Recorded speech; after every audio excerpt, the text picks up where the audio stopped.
다 함께 기도하심으로 12월 11일 수요일 매일 예배 시작하겠습니다. 기도하시겠습니다. 온 우주 만물을 말씀으로 창조하시고 지금도 이 땅을 다스리고 통치하시는 여호와 하나님, 오늘도 하나님께서 우리에게 주시는 말씀을 사모하며 주님 앞에 나아갑니다. 오늘도 우리에게 주신 이 매일 예배 시간을 통하여서 우리가 다시금 말씀으로 하나님 앞에 더욱 가까이 나아가는 귀한 은혜의 시간 될 수 있도록 하나님 함께하여 주시옵소서. 너희는 세상의 소금과 빛이다 말씀하신 하나님, 이 시간 성도들을 위해서 기도합니다. 하나님의 이러한 따뜻한 부르심에 응답하는 귀한 마음을 더하여 주시고, 정말 혼탁하고 어지러운 세상 가운데 거룩함을 지켜내며 세상 가운데 선한 영향력을 끼치며 잘못된 길로 빠지는 자들을 바른 길로 인도하는 아버지, 그러한 생명의 구원자가 되게 허락하여 주시옵소서. 이 시대를 분별할 수 있는 지혜를 도와주시고 거짓된 미혹의 말과 악의 세력들을 끊어낼 수 있는 그런 생명의 능력도 우리에게 부어주시옵소서. 아버지, 특별히 이 시간 주님께서 선교사님들을 기억하여 주시옵소서. 하나님의 사랑과 복음을 전하며 주님의 교회를 세우는 선교사님들을 축복해 주시옵소서. 선교사역에 어려움이 없도록 하나님께서 영적으로, 아버지 또한 육체적으로, 물질적으로 늘 채워주시고 복음의 현장에서 기적과 복음의 능력을 경험하며 정말 눈물로 뿌린 씨앗들이 아름답게 열매 맺혀지고 하나님과 동행하는 삶이 될 수 있도록 축복하여 주시기를 간절히 기도합니다. 하나님, 또한 우리의 삶 가운데 하나님께서 우리 또한 이곳에서 하나님의 복음을 전하는 것에 게으름을 피우지 않게 하시고 나의 사랑하는 주변인들을 아버지 그저 우리가 바라보고 있는 것이 아니라 이들을 위해 기도하고 아버지 다가오는 새해에는 이들을 저희가 하나님께 이끌 수 있는 귀한 복음의 전달자가 될 수 있도록 하나님 함께하여 주시옵소서. 오늘도 말씀으로 하나님 우리에게 어떤 말씀을 주실지 기대하며 나아갑니다. 그 말씀이 우리에게 피와 살이 되게 하시고 하나님 말씀에 더욱더 순종할 수 있는 거룩한 주의 백성, 또 예수님의 참된 제자가 될 수 있도록 하나님 말씀으로 우리를 가르쳐 주시옵소서. 어려운 말씀이지만 아버지 말씀을 이해할 수 있도록 주님께서 아버지 지혜를 주시고 이 말씀에 순종할 수 있는 믿음도 성령 하나님 우리에게 허락하여 주시옵소서. 감사하며 예수님의 이름으로 기도하옵나이다. 아멘. 찬송가 546장 함께 하시겠습니다.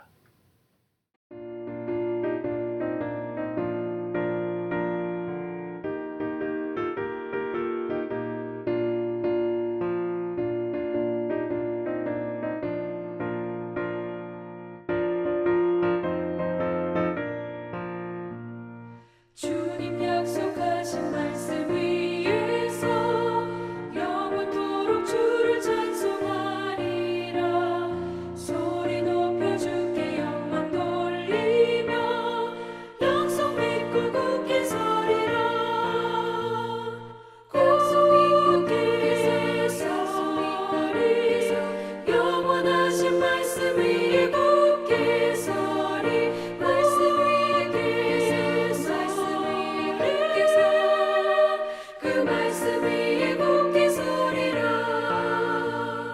주님 약속하신 말씀 위에서 세상 염려 내게 엄습할 때에 용감하게 힘써 싸워 이기며 약속 믿고 굳게 서리라. 굳게 서리 영원하신 말씀 위에 굳게 서리. 말씀 위에 서리 그 말씀 위에 굳게 서리라.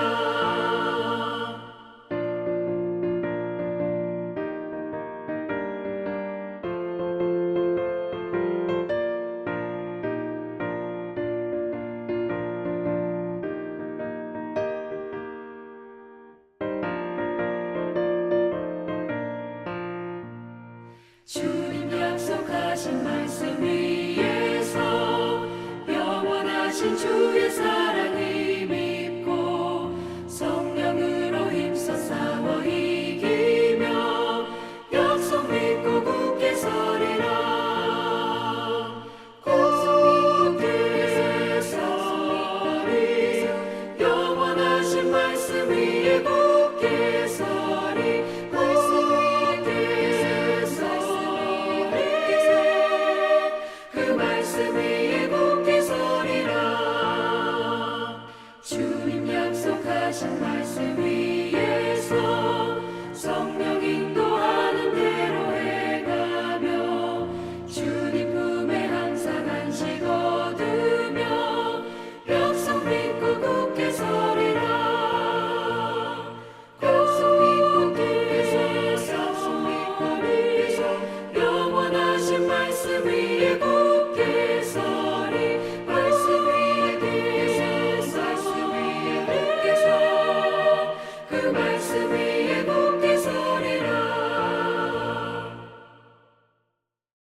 오늘 함께 볼 말씀은 계속해서 요한계시록이고요. 13장 11절부터 18절까지 말씀입니다. 요한계시록 13장 11절부터 18절까지 말씀. 우리 함께 말씀을 읽도록 하겠습니다.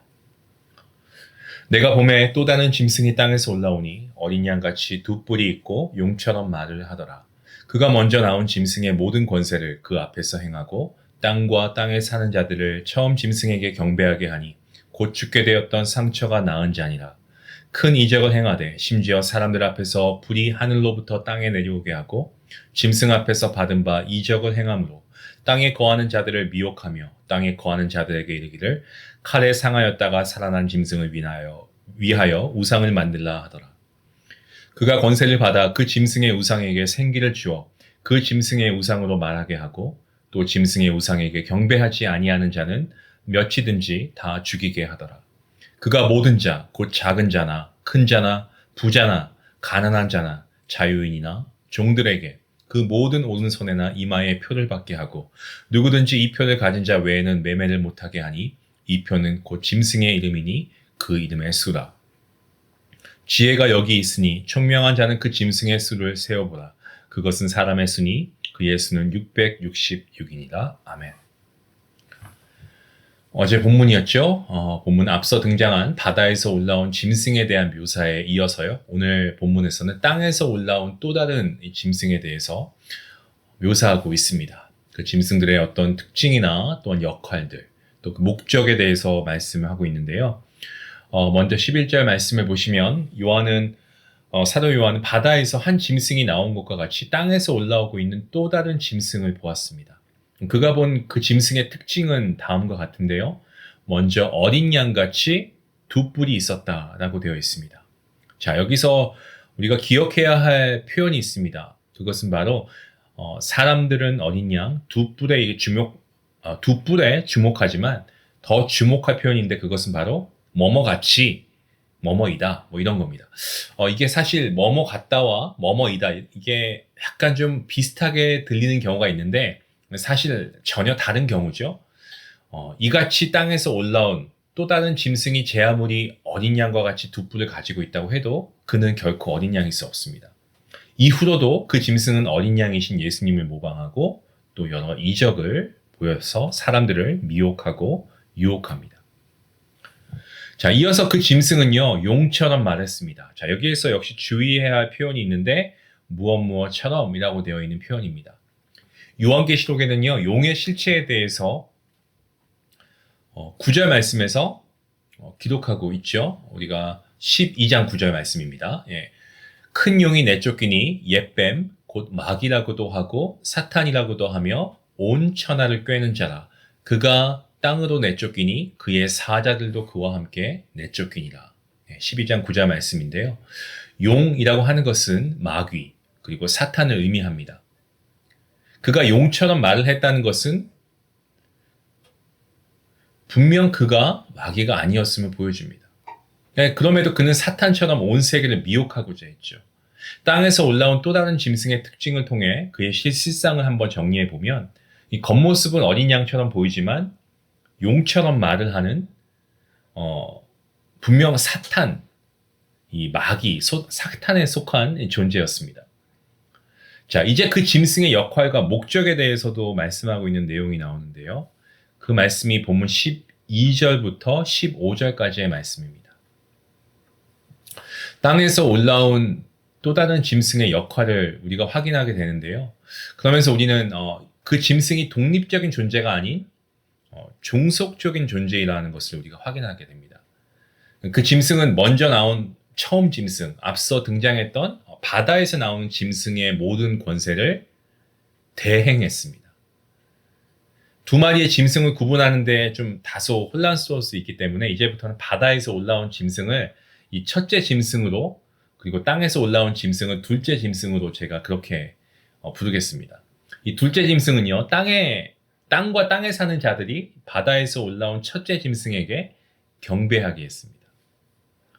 이것을 통해서 우리는 둘째 짐승이 이 첫째 짐승의 제사장과 같은 임무를 수행하고 있다라는 것을 우리가 알게 됩니다. 여기서 땅과 그리고 땅에 사는 자들이 와서 12장 12절 말씀을 보시면 이 땅과 땅에 사는 자들은 12장 12절에 기록된 이 하늘과 그리고 그 가운데 거하는 자들과 어떤 반의적인 그러한 병행 관계를 우리가 볼 수 있습니다. 이 하늘과 그 가운데 거하는 자들이 그 이름이 생명책에 기록된 천상교회를 상징한다라고 한다면 그것과는 다르게 땅과 이 땅에 사는 자들은요, 생명책에 이름이 기록되지 못한 이들입니다. 그러니까 하늘과 그 가운데 거하는 자들은 생명책에 기록된 그러한 천상교회고요. 그것과 다르게 이 땅과 그리고 땅에 사는 사람들은 생명책에 이름이 기록되지 않은 그러한 사람들을 상징적으로 표현하고 있다라고 이해하시면 됩니다. 그러니까 이들은 예수님이 아닌 예수님을 모방하는 첫째 짐승을 경배한다라고 그렇게 표현합니다.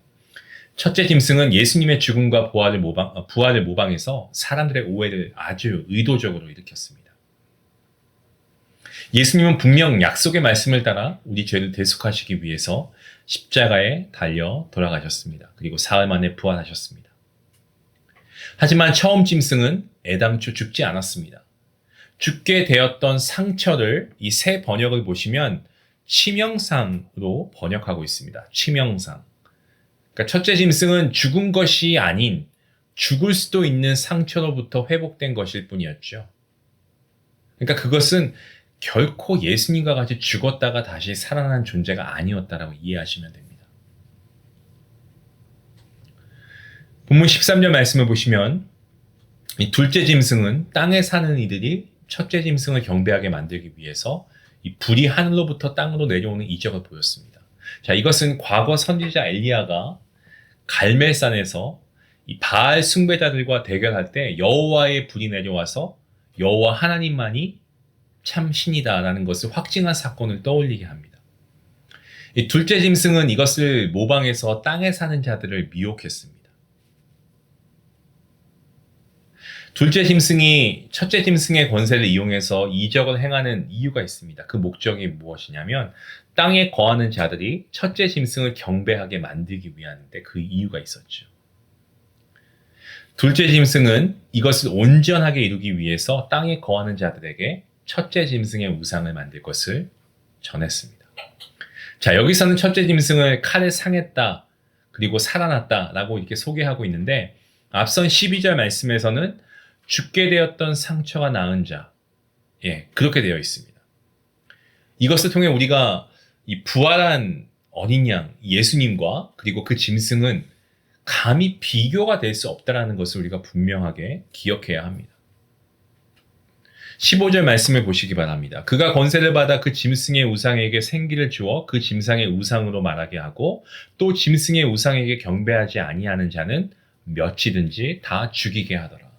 둘째 짐승은 첫째 짐승의 권세를 이용해서 첫째 짐승의 우상에게 생기를 주어서 그 우상이 말을 하게 했습니다.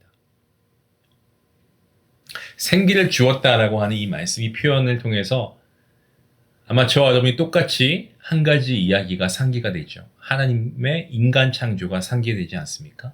창세기 2장에 보시면 하나님께서 땅의 흙으로 사람을 지으시고 나서 생기를 코에 불어넣지 않으십니까? 그러니까 사람이 생명이 되었다라는 말씀이 있죠. 둘째 짐승은 하나님의 선지자 어린 양 예수님을 넘어서 이제는 창조주 하나님까지 모방하고 나서고 있는 겁니다. 근데 여러분 중요한 사실은 하나님으로부터 생기를 받은 사람과 이 둘째 짐승으로부터 생기를 받아서 말을 하는 우상 사이에는요, 아주 큰 차이점이 있다고 하는 거죠. 하나님께 생기를 받은 사람은 생명이 있습니다만은 후자, 이 둘째 짐승으로부터 생기를 받아서 말을 하는 우상 사이에는 큰 생명이 없다는 거죠. 생명이 있고 생명이 없다라고 하는 큰 차이점이 있는 겁니다. 그러니까 결정적으로 둘째 짐승은 첫째 짐승의 우상에게 경배하지 않는 자를 다 죽일 것을 전했습니다. 이로 인해 땅에 사는 사람들은 두려움과 공포에 휩싸였을 것입니다. 이것은 본문이 기록될 당시에 이 로마 제국에서 실제로 행했던 정책이었고요. 그 이전에 바벨론 제국에서는 실제로 일어난 사건이기도 했습니다. 다니엘서를 보시면 알 수 있죠. 둘째 짐승은 두려움에 사로잡힌 자들에게 곧 표를 받게 됩니다. 그 말씀이 16절부터 18절까지 나와 있고요. 그리고 우리가 알고 있는 이 666이라고 하는 666이라고 하는 숫자도 나오고 있습니다. 둘째 짐승이 주는 표는 앞서 기록되었던 14만 4천의 그 이마에 찍혀진 하나님의 인, 그죠? 하나님의 인, 이것과는 대조적으로 병행되는 부분입니다. 그는 먼저 표를 받을 대상을 밝혔습니다. 작은 자와 큰 자, 그리고 부자와 가난한 자, 자유인과 종, 이것을 포함한 모든 사람이었죠. 무엇을 보여주냐면 이것은 구원의 복음이 남녀노소, 빈부귀천을 가리지 않고 전해졌다는 것이죠. 그것과 상당히 유사해 보입니다. 하지만 분명한 차이가 있습니다. 이 둘의 상반된 차이가 있는데 그것은 짐승의 표는 죽음에 대한 두려움과 공포에서 비롯된 것이지만 복음은 어떻습니까? 모든 사람을 위한 대속의 사랑에서 비롯되었다고 하는 것. 이것이 상반된 차이죠. 자, 이어서 표를 받는 위치를 밝히고 있습니다.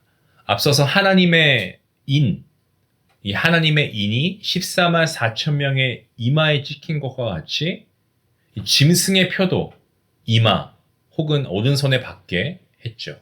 이마와 오른손은 신체 중 가장 잘 드러나는 부분이기 때문에 사람들은 이것을 통해서 서로가 누구에게 속한 존재인가를 한눈에 알아볼 수 있었습니다.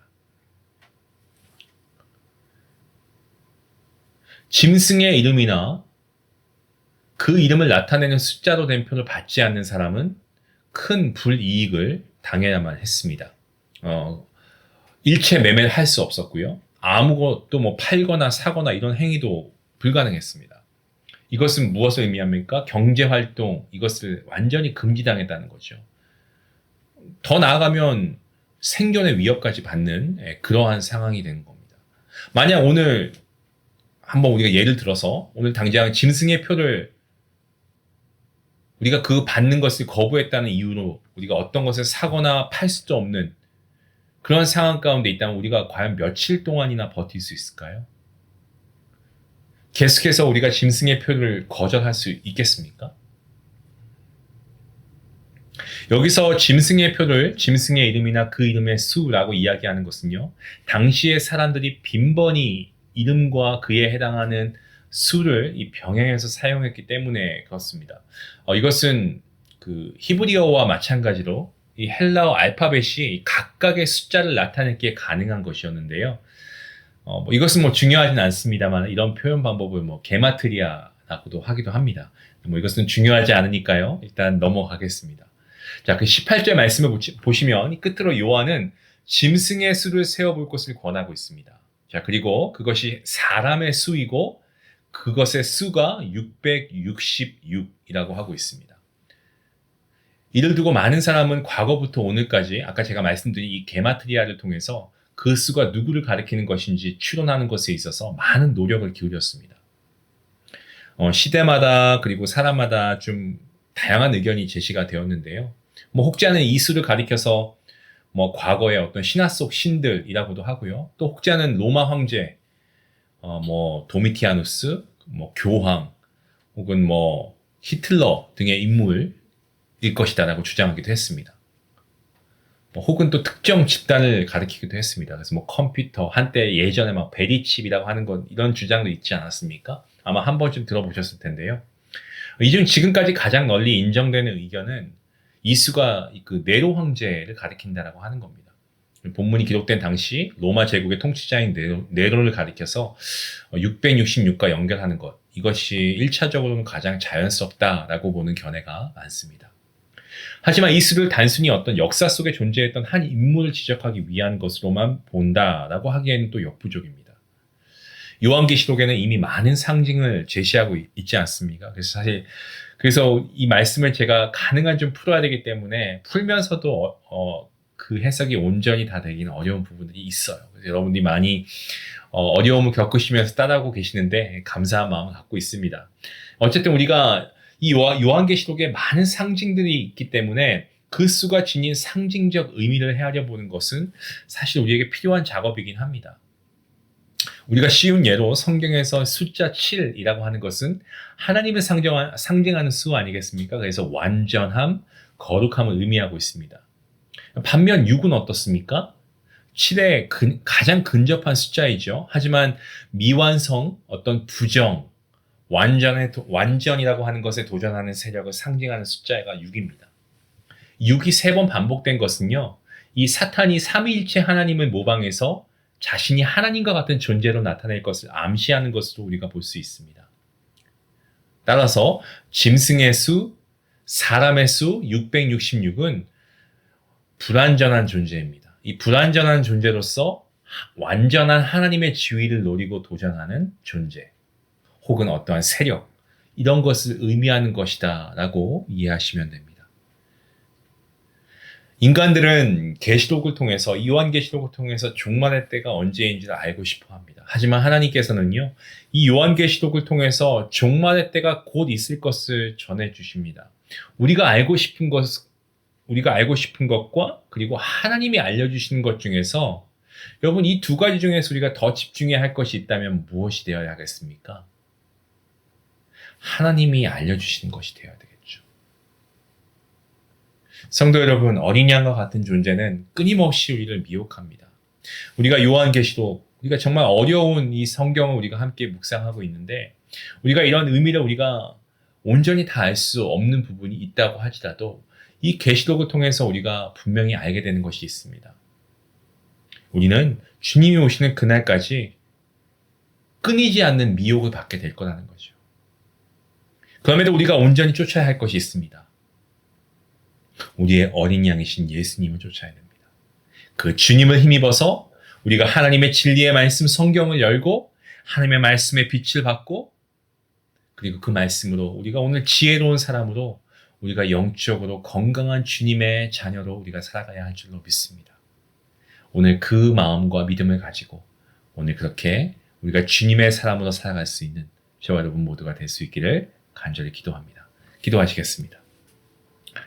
하나님 감사합니다. 우리가 이 땅에 살아갑니다. 땅과 땅에 사는 자들에게 땅에서 올라온 짐승으로부터 온갖 미혹과 정말 현혹과 핍박이 있을 것을 우리가 말씀을 통해서 미리 보게 하심을 감사합니다.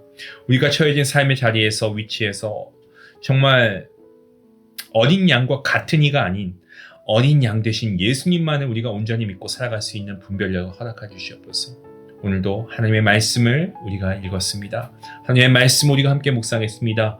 이 말씀 가운데 우리가 하나님의 말씀의 진리의 빛을 받아 누림으로 오늘도 우리가 이 험난한 세상 가운데 말씀으로 올바르게 살아갈 수 있는 거룩한 주의 백성들 될 수 있도록 인도하여 주시옵소서. 감사하며 예수님의 이름으로 기도하옵나이다. 아멘. 우리 오늘 말씀을 통해서 우리가 정말 이 땅에서 있는 세상의 것들, 땅에 사는 자들에게 올라오는 어떤 짐승으로부터 오는, 오늘 말씀을 통해서 우리가 적용하자면 짐승으로부터 오는 온갖 미혹과 핍박, 어찌 보면 우리가 이것을 당연하게 받아야만 할 것입니다. 하지만 그럼에도 불구하고 우리가 어린 양이신 주님을 믿고 따라가면 우리는 승리합니다. 여러분, 말씀을 여시고요, 하나님 말씀을 붙잡으시고 우리 주님으로 우리가 이 험난한 세상을 승리할 수 있기 원합니다. 어린 양 대신 주님을 온전히 믿고 살아가는 여러분, 그 안에 여러분에게 주시는 하나님의 말씀을 통한 분별력이 있기를 간절히 원합니다. 이 말씀을 생각하시면서 함께 기도하시겠습니다.